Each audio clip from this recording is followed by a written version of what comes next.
2024 लोकसभा चुनाव जारी है, जिसमें 5वें चरण का मतदान 20 मई को होना है। इस चरण की सीटों के लिए नॉमिनेशन की अंतिम तारीख 3 मई रखी गई है। और इसी के साथ आपको बता दें कि उत्तर प्रदेश की 3 सीटें ऐसी हैं जहां या तो सत्ताधारी पार्टी या विपक्ष गठबंधन या फिर दोनों ने ही अब तक अपने उम्मीदवार का ऐलान अब तक नहीं किया है।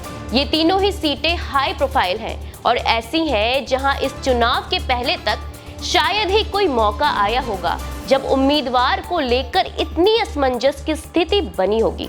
आपको बता दें ये हाई प्रोफाइल सीटें हैं रायबरेली, अमेठी और कैसरगंज। सबसे पहले आपको बता दें अमेठी की लोकसभा सीट कांग्रेस की गढ़ रही है। नेहरू गांधी परिवार के सदस्यों की सियासत में एंट्री के लिए लॉन्चिंग पैड की पहचान रखने वाले अमेठी से राहुल गांधी लगातार 3 बार सांसद चुने गए।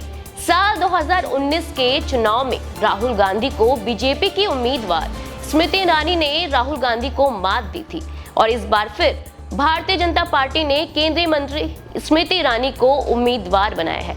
स्मृति ईरानी ने 29 अप्रैल को नामांकन भी दाखिल कर दिया है, लेकिन कांग्रेस अब तक उम्मीदवार तय नहीं कर सकी है। अमेठी सीट से चर्चा में रहे राहुल गांधी का नाम तो चर्चा में रहा है, साथ ही बात इसे लेकर भी हो रही है कि पार्टी यहां से किसी लोकल चेहरे को भी उतार सकती है। अमेठी से उम्मीदवार पर सस्पेंस के बीच टिकट पर फैसले के लिए सीईसी ने कांग्रेस अध्यक्ष को अधिकृत कर दिया है।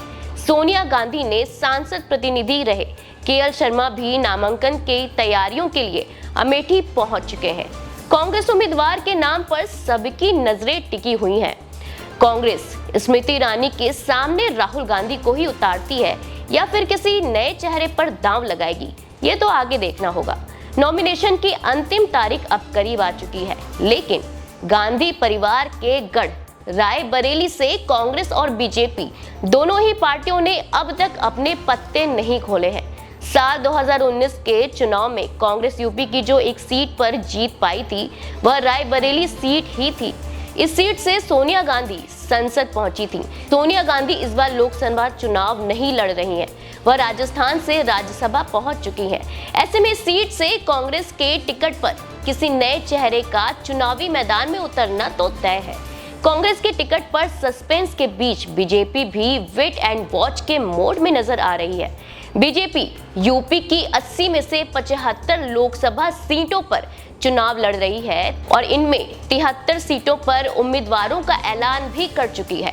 पार्टी ने सूबे की 2 सीटों पर अपने पत्ते नहीं खोले हैं और साथ ही इन 2 सीटों पर रायबरेली के साथ दूसरा नाम है कैसरगंज का। कैसरगंज लोकसभा सीट के अस्तित्व में आने के बाद से अब तक बृजभूषण शरण सिंह संसद पहुंचते रहे हैं। साल 2009 का चुनाव सपा के टिकट पर जीतने वाले बृजभूषण साल 2014 और साल 2019 में बीजेपी से जीते थे और चर्चा यह रही है कि पार्टी इस बार बृजभूषण का टिकट काट उनके परिवार के ही किसी सदस्य पर दांव लगा सकती है। दूसरी तरफ इंडिया ब्लॉक की ओर से इस सीट पर सपा को उम्मीदवार उतारना है। विपक्षी सपा भी टिकट का ऐलान करने से पहले बीजेपी उम्मीदवार के नाम का इंतजार कर रही है। सपा नेताओं का कहना है कि बीजेपी अगर किसी ब्राह्मण चेहरे को टिकट देती है तो हम राजपूत उम्मीदवार उतारेंगे। बीजेपी से राजपूत उम्मीदवार के उतरने की स्थिति में सपा ब्राह्मण या ओबीसी चेहरे पर दांव लगा सकती है। फिलहाल देवीपाटन मंडल की कैसरगंज सीट से एनडीए और इंडिया ब्लॉक दोनों ही गठबंधनों ने उम्मीदवार का ऐलान नहीं किया है। फिलहाल इस खबर में इतना ही। चुनावी मुद्दों और देश दुनिया की तमाम खबरों में बने रहने के लिए देखते रहिए लाइव यूपी न्यूज़ 24।